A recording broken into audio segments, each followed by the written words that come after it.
എന്ന മറ്റ് വിശിഷ്ട വ്യക്തികളെ മാതാപിതാക്കളെ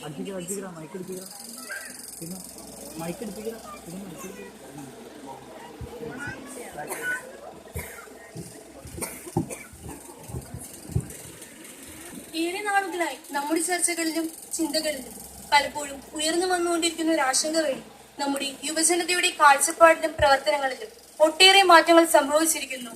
അവർക്ക് സ്വന്തമായ അഭിപ്രായങ്ങളോ ആശയങ്ങളോ ഇല്ല. മദ്യവും മയക്കുമരുന്നും വികാര വിചാരങ്ങളെ നിയന്ത്രിക്കുന്ന ഈ യുവസമൂഹം സഹജീവി സ്നേഹമില്ലാതെ സ്വാർത്ഥതയും അഹങ്കാരവും നിറഞ്ഞ ഒരു ന്യൂ ജനറേഷൻ ജന്മങ്ങൾ മാത്രമായി മാറിയിരിക്കുന്നു. ചാനൽ ചർച്ചകളിലും മറ്റു പല സാമൂഹിക സാംസ്കാരിക പരിപാടികളിലും ഏവരും വിലപിക്കുന്നു, സഹതപിക്കുന്നു, കുറ്റപ്പെടുത്തുന്നു ഈ ന്യൂ ജനറേഷനെ. എന്നാൽ അത്രയ്ക്കങ്ങ് വില കുറിച്ച് കാണണോ ഈ യുവസമൂഹത്തെ? ചുരുങ്ങിയ പക്ഷം ഇക്കഴിഞ്ഞ നാളുകളിലെ ചില സംഭവങ്ങളിലൂടെ ഒന്ന് കണ്ണോടിച്ചാൽ വേണ്ട എന്ന് തന്നെ ചങ്കുറപ്പോടെ നമുക്ക് പറയാൻ സാധിക്കും. വിദ്യാർത്ഥി സമൂഹം ഇന്ന് തിളച്ചുമറിയുകയാണ്. അവരിന്ന് അതിജീവനത്തിനായുള്ള പോരാട്ടത്തിലാണ്. JNU, ഹൈദരാബാദ് യൂണിവേഴ്സിറ്റികളിലും കേരളത്തിലെ പ്രശസ്തമായ ചില കലാലയങ്ങളിൽ നടന്ന സമരങ്ങളിലും നമുക്കിത് കാണാം. ഈ സമരങ്ങളുടെ കാരണങ്ങളും രീതികളും ഒന്ന് പരിശോധിച്ചു നോക്കുക. കേവലം രാഷ്ട്രീയ നേട്ടങ്ങൾക്ക് വേണ്ടിയുള്ള സമരങ്ങളായിരുന്നില്ല അതൊന്നും തന്നെ. അവർ അണിനിരുന്നത് ഏതെങ്കിലും പ്രത്യേക പാർട്ടിയുടെ കൊടിക്കീഴിലുമായിരുന്നില്ല. ചുരുക്കം ചിലതെല്ലാം തുടങ്ങി വെച്ചത് പാർട്ടികളായിരുന്നുവെങ്കിലും യുവജന സമൂഹം അതൊന്നടങ്കം ഏറ്റെടുക്കുന്ന കാഴ്ചയും നാം കാണുകയുണ്ടായി.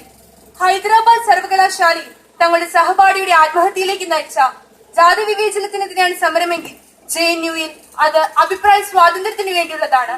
ഭക്ഷണത്തിൽ പോലും വർഗീയത കലർത്തുന്ന നിലപാടുകൾക്കെതിരെയും ലിംഗവിവേചനത്തിനെതിരെയും കേരളത്തിൽ കലാപക്കൊടികൾ ഉയർന്നു വന്നു. സമരക്കഥകൾ മാറ്റി നിർത്തിയാലും ഇനിയുമുണ്ട് മനുഷ്യസ്നേഹികളെ അസൂയപ്പെടുത്തുന്ന ക്യാമ്പസ് വാർത്തകൾ. തുടർ പഠനത്തിന് പണം വിലങ്ങുതടിയായപ്പോൾ സഹപാഠിക്ക് ജോലി ചെയ്ത് പഠിക്കാൻ സ്വന്തമായി ഓട്ടോ വാങ്ങി നൽകിയ വാർത്ത നമ്മുടെ എറണാകുളം ലോ കോളേജിൽ നിന്നാണ്. അനാഥാലയ സന്ദർശനത്തിൽ കണ്ട ബാലികയെ ദത്തെടുത്ത് പഠിപ്പിക്കുന്ന വാർത്ത കോഴിക്കോട് നിന്നും. ആർക്കും വേണ്ടാത്ത ആക്രസാധനങ്ങളും പഴയ കടലാസങ്ങളും വിറ്റ് സ്നേഹവീട് പണിതത് വാഴക്കുളത്തെ യുവദീപ്തി പ്രവർത്തകരുമാണ്. അറിഞ്ഞും അറിയാതെയുമായ നന്മയുടെ കഥകൾ വിദ്യാർത്ഥി യുവജന സമൂഹത്തിൽ നിന്നും ഇനിയുമുണ്ട്. ഒടുവിൽ ചോദ്യങ്ങളെല്ലാം യുവത്വത്തിന് നേരെ വിരൽ ചൂണ്ടവരിലേക്ക് തന്നെ തിരിയുമ്പോൾ ഞങ്ങൾക്കും ചോദിക്കാനുണ്ട് ചിലത് നിങ്ങളോട്. ഈ ഭൂമിയിൽ പിറന്നു വീണ്ടും മുതൽ ഞങ്ങളുടെയൊക്കെ ജീവിതങ്ങളെ നിയന്ത്രിക്കുന്നത് ആരാണ്? മഴ നനഞ്ഞാൽ പനി പിടിക്കുമെന്നും മണ്ണ് പറ്റിയാൽ ദേഹം വൃത്തികേടാകുമെന്നും അവരുടെ ജീവിതത്തിലേക്ക് കടന്നു ചെല്ലുന്നത് സംസ്കാരമില്ലായ്മയാണെന്നും ബാല്യത്തിൽ തന്നെ ഞങ്ങളെ പറഞ്ഞു പഠിപ്പിച്ചത് നിങ്ങൾ തന്നെയായിരുന്നില്ലേ? കാറും ബൈക്കും വാങ്ങി നൽകി ഞങ്ങളുടെ യാത്രകൾ നിങ്ങൾ സുരക്ഷിതമാക്കി. പുറത്തിറങ്ങിയാൽ ചീത്ത കൂട്ടുകെട്ടുകളിൽ പെടുമെന്ന പേടികൊണ്ട് നിങ്ങൾ ഞങ്ങളുടെ കയ്യിൽ കമ്പ്യൂട്ടറും പ്ലേ സ്റ്റേഷനും വെച്ചു തന്നു. റാങ്കിന്റെയും മാർക്കിന്റെയും പേര് പറഞ്ഞ് സഹപാഠിയോടുള്ള മത്സര ബുദ്ധി വളർത്തി. എൻട്രൻസിന്റെയും ട്യൂഷന്റെയും പേര് പറഞ്ഞ് ഞങ്ങളുടെ അവധിക്കാലങ്ങൾ നിങ്ങൾ കട്ടെടുത്തു. ഒടുവിൽ സാമൂഹിക പ്രതിബദ്ധതയുടെയും മൂല്യശോഷണത്തിന്റെയും ഒക്കെ പേര് പറഞ്ഞ് ഞങ്ങൾക്കെതിരെ വിരൽ ചൂടുമ്പോൾ ഒരു കാര്യം മനസ്സിലാക്കുക, യുവത്വം യുവത്വമായി ഇന്നും ഇവിടെയുണ്ട്. മേൽ പറഞ്ഞതെല്ലാം അതിനുദാഹരണങ്ങൾ മാത്രം. ആധുനികതയുടെ മായാലോകത്തിൽപ്പെട്ട് ഒന്ന് കാലിടരെങ്കിലും ഈ തലമുറ ഇന്ന് തിരിച്ചുവരവിന്റെ പാതയിലാണ്. അവരിന്ന് തലയുയർത്തി അവരിനെ കാണുന്നുണ്ട്, അവരുടെ മുഖങ്ങളിലേക്ക് കണ്ണെറിയുന്നുണ്ട്. ചെറുപ്പം മുതൽ ചൊല്ലിത്തന്ന പാഠങ്ങൾ അവർ മറന്നിരിക്കുന്നു. കാട്ടിൽ പോകാൻ കൂട്ടുവരാമോ? വരാം. കള്ളനെ കണ്ടാൽ പേടിക്കുമോ? എന്തിന്?